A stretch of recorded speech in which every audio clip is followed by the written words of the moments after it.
Ladies and gentlemen, boys and girls, welcome back to the Rambling Bout Wrestling podcast. I'm your host, Nick Pearl, and yes, I'm sorry, it's been a little bit since you've heard from me in an actual podcast episode, but I was on vacation, I was having a good time, I didn't have the chance to really sit and do an episode of the podcast and also watch too much wrestling. But I'm back now, I caught myself up, so we got a lot we got to talk about. I'm laying on the deck because I honestly miss the palm trees. So if you hear a plane coming by or a car coming by or something loud, that's why. So let's get into it. We have Toni Storm and Mariah May.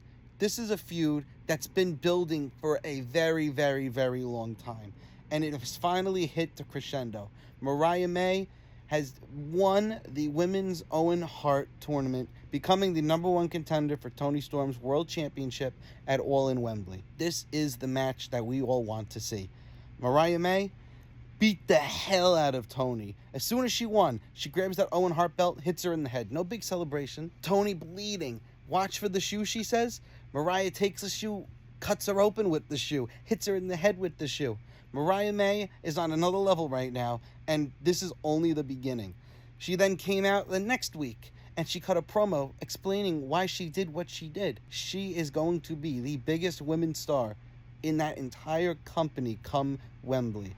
She will defeat Toni Storm. She's Toni Storm's apprentice. She knows everything about Toni. She knows all her secrets. She's been milking Toni just so Toni would be able to trust her. Now that Toni fully trusts her, Mariah don't need her no more. She's got what she wants. She'll win that belt, and then coming back from injury, Jamie Hayter. I would love to see Jamie versus Mariah May. Moving on from that, we had the debuting Hologram on AEW. This is a guy that nobody knew who he even was in the first place. They started playing these vignettes. We thought maybe it was a new show. Maybe it could have been a wrestler, but we don't know who it was. There's nobody out there by the name of Hologram. Turns out is the former wrestler from Mexico, Aramis. I gotta tell you, I know a lot of wrestlers. I did not know who Aramis is. I've heard of him, but I didn't know about him. I didn't know anything about him. He's a young guy, always wore a mask. We've never seen him unmasked.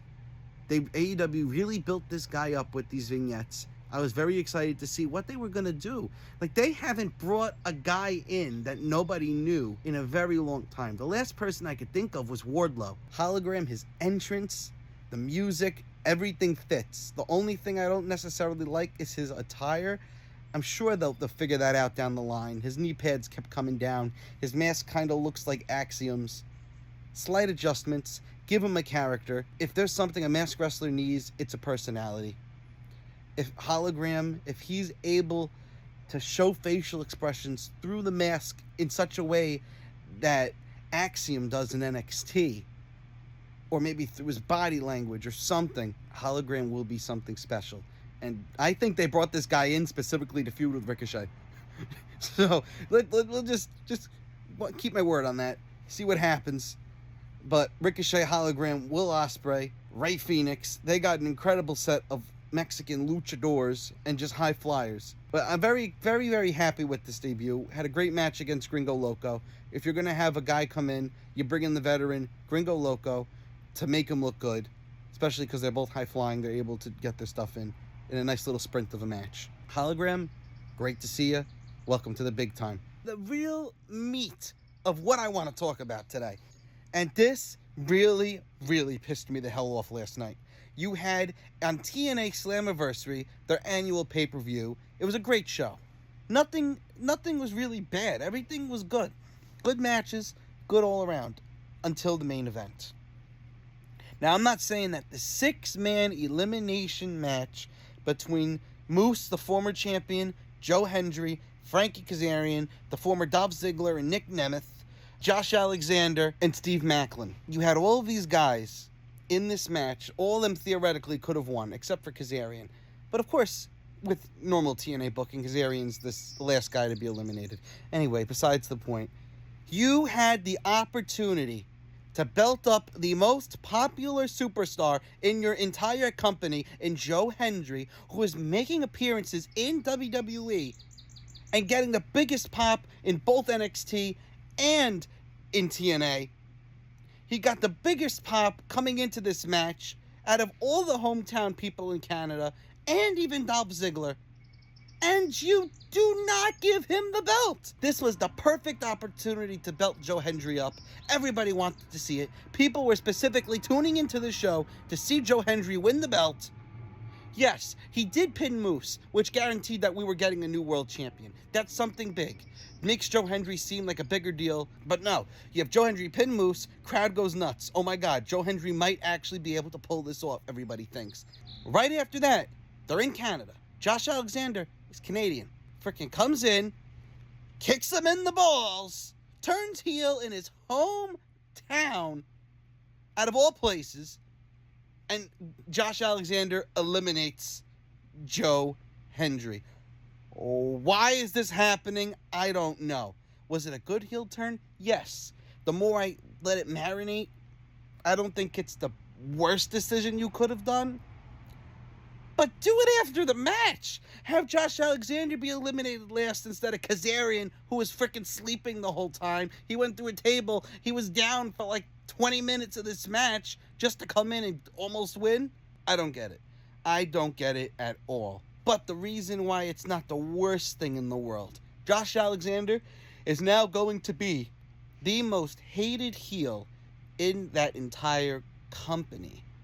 Who happens to be the NXT champion right now? Ethan Page. They are former tag team partners in the North. Joe Hendry seems to have a little type of feud going with it starting up in NXT with Ethan Page.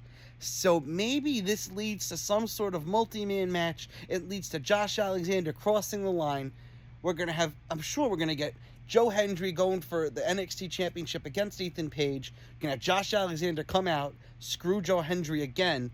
Maybe we'll get some sort of tag team match with Trick Williams in the fold. Honestly, if I were running things here, I would have just had Joe Hendry win the TNA belt, and then you do champion versus champion, title for title, whenever they do NXT Worlds Collide, and you have Joe Hendry become the first ever NXT champion. If you really want to have this partnership mean something, show that both sides are of equal relevance, you belt up the most popular guy in both promotions right now. Can that still happen? It's possible, but I don't see a Joe Hendry-Nick Nemeth feud coming down the line right now. I don't really know who Nick Nemeth will feud with. Probably Kaz, but Kaz was just in a feud with Joe Hendry. I don't really know. But stupid decision not to give the belt to Joe Hendry. You had him eliminated third. It was a good show nonetheless last night on Slammiversary. In the words of Triple H, we just gotta let things play out and see what happens from here. Because I'm sure for them not to belt Joe Hendry up, there was a reason for it. There really was. There was nothing saying don't.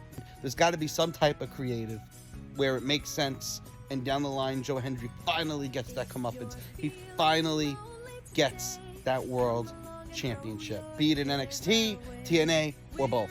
Do not fumble this. Do not. And with that, that's my ramble out of the way. I hope you all have a great week coming up, and I'll see you guys on the next one. Let's keep rambling, everybody. If you're feeling lonely today, come along.